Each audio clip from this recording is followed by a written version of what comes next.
नमस्कार आपण मानंकु पूर्व पक्ष प्रस्तुत विश्व चक्रव्यूह को मु परशुराम दास स्वागत करुच्ची। दर्शक बंधु विश्वर प्रतिरक्षा बजार एवं जिओ पॉलिटिक्स रु एबे एक बड़ चमकई देवा भली खबर सामना को आसी। यह एभली एक खबर जहाँ नुआ दिल्लीर सामरिक रणनीतिज्ञ एवं सुरक्षा विशेषज्ञ मानकर चिंता को बहु परिमाण रे बढ़ई दी। पाकिस्तान रो परम मित्र तथा निजको इस्लामी जगतर नुआ खलीफा बोली भाबुथिबा तुर्कीर राष्ट्रपति रेसेप तय्यिप एर्दोगान एबे भारत विरोध रे एक अति विपज्जनक गोटी चालना करिसेंती। संपूर्ण स्वदेशी ज्ञान कौशल रे निर्मित तुर्की तार प्रथम आंत महादेशीय बालिस्टिक मिसाइल दुनिया सामना को आनिछि। एही मारात्मक मिसाइल रो ना हेउची इल्दिर महान, जार ओडिया अर्थ हेउची बिजुली किंबा वज्र। आजिर एही आलोचना रे आमे पूरा विषय रो पोस्टमार्टम करिबा। आमे बुझिबा को चेष्टा करिबा जे इल्दिर महान मिसाइल रो प्रकृत सामरिक शक्ति कौन। प्रतिरक्षा जगतर एही अति गुप्त एवं सेंसेशनल रिपोर्ट को जानिबा पई वीडियोटी को जमारू स्किप न करी शेष पर्यंत देखंतु। आपण मानकु मोर अनुरोध आम चैनल को लाइक करंतु, सब्सक्राइब करंतु आउ बंधु मानक सहित अधिक रु अधिक शेयर करंतु।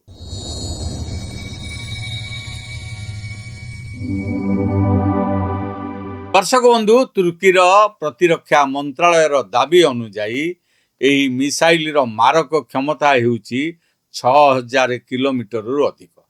यह शब्दर गति ठारू प्राय 25 गुण अधिक अर्थात मैक 25 रो अविश्वसनीय हाइपरसोनिक बेगरे आकाश रु आसी शत्रु को माटी रे मिसई दे पारे। किंतु सबुठारू बड़ एवं चिंताजनक प्रश्न हेउची तुर्की को एभली एक सुदूर प्रसारी मिसाइल रो आवश्यकता काहे की पड़िला। अमेरिकार पेंटागन रो पूर्वतन प्रतिरक्षा अधिकारी एवं विदेश नीति विशेषज्ञ माइकेल रूबिन एक आश्चर्यजनक तथ्य सामना को आनिछन। से स्पष्ट चेतावनी देई कहिसंती जे तुर्कीर एही नुआ मिसाइल रो प्रकृत एवं एकमात्र संभाव्य लक्ष्य हेउची संपूर्ण भारत। एर्दोगानकर बढ़ुथिबा इस्लामिक आकांक्षा एवं पाकिस्तान सह मिसी काश्मीर रे आतंकवाद और अलगावाद को प्रोत्साहन देवार जो षड्यंत्र एही मिसाइल से विपज्जनक योजनार एक प्रमुख अंश। सर्वप्रथमे आमको एही मिसाइल वैषयिक एवं सामरिक क्षमता को बुझा जहाकु नहीं सारा विश्वर सुरक्षा एजेंसी गुड़िक चकित हो जाइछन्ति। तुर्कीर प्रतिरक्षा मंत्रालय गवेषणा और विकास केंद्र द्वारा निर्मित एही इल्दिर महान मिसाइल कौनसी साधारण रॉकेट नुहे। साधारणतः 5500 किलोमीटर रु अधिक दूरता अतिक्रम करुथिबा बालिस्टिक मिसाइल को आईसीबीएम बा आंत महादेशीय मिसाइल श्रेणीभुक्त करा जाए। इल्दिर महानर परिसर 6000 किलोमीटर।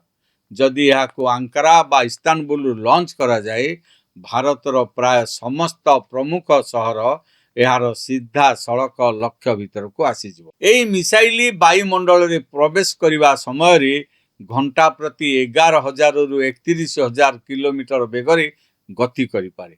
यार अर्थ हेउची तुर्की रु एहाकु छड़ा जिबा परे भारतीय सीमा रे पहुंचीबा पई एहाकु मात्र किछि मिनिट रो समय लागिबो। एही मिसाइल निज सहित 3000 किलोग्राम ओजनर मारात्मक विस्फोरक किंबा आणविक अस्त्र बहन करिवार क्षमता रखे। एथिरे लिक्विड नाइट्रोजन टेट्राक्साइड तरल गतिशील इंधन सहित 4टी अति शक्तिशाली रॉकेट इंजिन व्यवहार करा जायछि, जहाँ याको अति द्रुत एवं लक्ष्यभेदी करिथाय।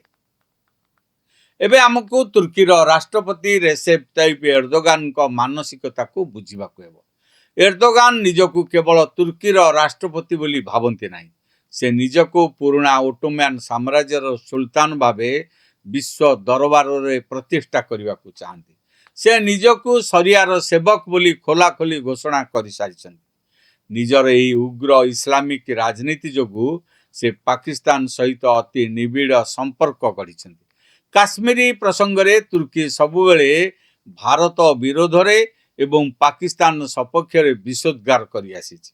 ସଂଯୁକ୍ତ ରାଷ୍ଟ୍ର ମଞ୍ଚରେ ମଧ୍ୟ ଏର୍ଦୋଗାନ ବାରମ୍ବାର କାଶ୍ମୀରୀ ପ୍ରସଙ୍ଗ ଉଠାଇ ଭାରତକୁ ବଦନାମ କରିବାକୁ ଅପଚେଷ୍ଟା କରିଛନ୍ତି।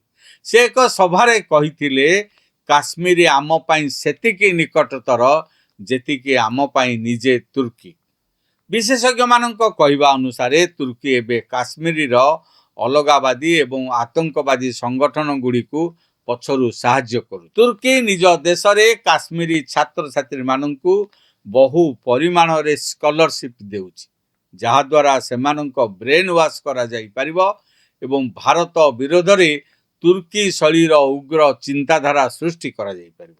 ଏପରିକି ସେମାନଙ୍କୁ ସାମରିକ ଟ୍ରେନିଂ ଦିଆଯାଉଥିବାର ସାଂଘାତିକ ଖବର ମଧ୍ୟ ସାମ୍ନାକୁ ଆସୁଛି। ଏର୍ଦୋଗାନଙ୍କ ଚିନ୍ତାଧାରା ହେଉଛି ନବ ଓଟୋମାନବାଦ। ସେ ବିଶ୍ୱାସ କରନ୍ତି ଯେ ଏସିଆ ଏବଂ ଭାରତୀୟ ଉପମହାଦେଶରେ ମଧ୍ୟ ତାଙ୍କର ପ୍ରଭାବ ରହିବା ଉଚିତ। ପାକିସ୍ତାନ ପାଖରେ ଶକ୍ତିଶାଳୀ ସେନା ଥିଲେ ମଧ୍ୟ ତାର ଅର୍ଥନୀତି ସମ୍ପୂର୍ଣ୍ଣ କାଙ୍ଗାଳ। ତେଣୁ ପାକିସ୍ତାନକୁ ଆଗରେ ରଖି ଭାରତ ଉପରେ ଚାପ ପକାଇବା ପାଇଁ ଏବଂ କାଶ୍ମୀରୀ ପ୍ରସଙ୍ଗରେ ନୂଆଦିଲ୍ଲୀକୁ ଧମକାଇବା ପାଇଁ ତୁର୍କୀ ଏହି 6000 କିଲୋମିଟର ବିଶିଷ୍ଟ ଇଲଦିର ମହାନ ମିସାଇଲକୁ ଏକ ମନୋବୈଜ୍ଞାନିକ ଅସ୍ତ୍ର ଭାବେ ବ୍ୟବହାର କରିବାକୁ ଚାହୁଁଛି। ବର୍ତ୍ତମାନ ପ୍ରଶ୍ନ ଉଠୁଛି, ତୁର୍କୀର ଏହି ବିପଜ୍ଜନକ ଚାଲ ଆଗରେ ଭାରତ କ'ଣ ଚୁପ୍ ବସି ରହିବ? ବିଲକୁଲ ନୁହେଁ। ଭାରତୀୟ ସେନା ଏବଂ ସାମରିକ ରଣନୀତିଜ୍ଞମାନେ ଏହି ବିପଦର ମୁକାବିଲା ପାଇଁ ପୂର୍ବରୁ ସମ୍ପୂର୍ଣ୍ଣ ପ୍ରସ୍ତୁତ ଅଛନ୍ତି। ଭାରତ ପାଖରେ ଏବେ ଏକାଧିକ ସଫଳ ରଣନୈତିକ ଏବଂ ବୈଷୟିକ ଜବାବ ରହିଛି। ରାଜନୈତିକ ସ୍ତରରେ ଭାରତ ଏବେ ତୁର୍କୀର ସବୁଠାରୁ ବଡ଼ ପାରମ୍ପରିକ ଶତ୍ରୁ ଗ୍ରୀସ୍ ସହିତ ନିଜର ପ୍ରତିରକ୍ଷା ସମ୍ପର୍କକୁ ଅତି ମଜବୁତ କରିଛି। ଭାରତ ଏବେ ଗ୍ରୀସ୍ ସହିତ ମିଳିତ ସାମରିକ ଅଭ୍ୟାସ କରୁଛି, ଯାହା ତୁର୍କୀର ପଛପଟେ ଭାରତୀୟ ସେନାର ଉପସ୍ଥିତିକୁ ଜାହିର କରୁଛି। ଯଦି ତୁର୍କୀ କେବେ ଭାରତ ଆଡ଼କୁ ଆଖି ଉଠାଇ ଚାହେଁ, ତେବେ ଭାରତ ଗ୍ରୀସ୍ ମାଧ୍ୟମରେ ତୁର୍କୀ ଉପରେ ଚାପ ପକାଇ ପାରିବ। ତୁର୍କୀର ଏହି ଇଲଦିର ମହାନ ମିସାଇଲ ଆଧୁନିକ ପ୍ରତିରକ୍ଷା ସମୀକରଣକୁ ନିଶ୍ଚିତ ଭାବେ ବଦଳାଇବାକୁ ଅପଚେଷ୍ଟା କରିବ। ଏହା ସାରା ବିଶ୍ୱ ପାଇଁ ଏକ ଚ୍ୟାଲେଞ୍ଜ ହୋଇପାରେ, କିନ୍ତୁ ଭାରତ ପାଇଁ ଏହା ଏକ ଚେତାବନୀ। ଭାରତକୁ ଏବେ କେବଳ ପାକିସ୍ତାନ କିମ୍ବା ଚୀନ ନୁହେଁ, ବରଂ ଦୂରରେ ବସିଥିବା ଏହି ନୂଆ ଇସଲାମିକ ମେଣ୍ଟ ଉପରେ ମଧ୍ୟ କଡ଼ା ନଜର ରଖିବାକୁ ହେବ। ଏର୍ଦୋଗାନ ଭାବୁଛନ୍ତି ଯେ ସେ ମିସାଇଲ ଦେଖାଇ ଭାରତକୁ କାଶ୍ମୀରୀ ପ୍ରସଙ୍ଗରେ ପଛକୁ ହଟାଇଦେବେ, କିନ୍ତୁ ସେ ବୋଧହୁଏ ଭୁଲି ଯାଇଛନ୍ତି ଯେ ଏହା 1990 ମସିହାର ଦୁର୍ବଳ ଭାରତ ନୁହେଁ, ଏହା ହେଉଛି 2026ର ନୂତନ ଏବଂ ମହାଶକ୍ତିଶାଳୀ ଭାରତ। ଆମ ପାଖରେ ଶତ୍ରୁକୁ ତାର ସୀମା ଭିତରେ ପଶି ମାରିବାର ସାମର୍ଥ୍ୟ ଏବଂ ସାହସ ଦୁଇଟି ଯାକ ରହିଛି। ଅପରେସନ ସିନ୍ଦୁର ମାଧ୍ୟମରେ ଭାରତୀୟ ସେନା ପୂର୍ବରୁ ହିଁ ଦେଶଦ୍ରୋହୀମାନଙ୍କୁ ଉଚିତ ଶିକ୍ଷା ଦେଇସାରିଛି। ଆପଣମାନଙ୍କର କ'ଣ ମତ? ତୁର୍କୀର ଏହି ନୂଆ ମିସାଇଲ ବିପଦର ମୁକାବିଲା ପାଇଁ ଭାରତକୁ ଗ୍ରୀସ୍ ଏବଂ ଇସ୍ରାଏଲ ସହ ମିଶି କେଉଁଭଳି ବଡ଼ ପଦକ୍ଷେପ ନେବା ଉଚିତ? ଆମକୁ କମେଣ୍ଟ ବକ୍ସରେ ନିଶ୍ଚୟ ଜଣାନ୍ତୁ। ପ୍ରତିରକ୍ଷା ଏବଂ ଜିଓପଲିଟିକ୍ସର ଏଭଳି ସମ୍ପୂର୍ଣ୍ଣ ନିରପେକ୍ଷ ଏବଂ ଗଭୀର ବିଶ୍ଳେଷଣ ସବୁଠାରୁ ପ୍ରଥମ ଦେଖିବା ପାଇଁ ଆମ ଚ୍ୟାନେଲ ପୂର୍ବପକ୍ଷ ଏବଂ ପୂର୍ବପକ୍ଷ ପ୍ରସ୍ତୁତ ବିଶ୍ୱ ଚକ୍ରବ୍ୟୂହକୁ ଏବେ ହିଁ ଲାଇକ୍ କରନ୍ତୁ, ବନ୍ଧୁମାନଙ୍କ ସହିତ ସେୟାର କରନ୍ତୁ ଏବଂ ସବସ୍କ୍ରାଇବ୍ କରିବାକୁ ଭୁଲନ୍ତୁ ନାହିଁ। ଏଇଠି ଶେଷ କରୁଛି ଆଜିର ଏ ଅଧ୍ୟାୟ। ପୁଣି ଦେଖା ହେବ ପରବର୍ତ୍ତୀ ଅଧ୍ୟାୟରେ। ରହୁଛି, ନମସ୍କାର।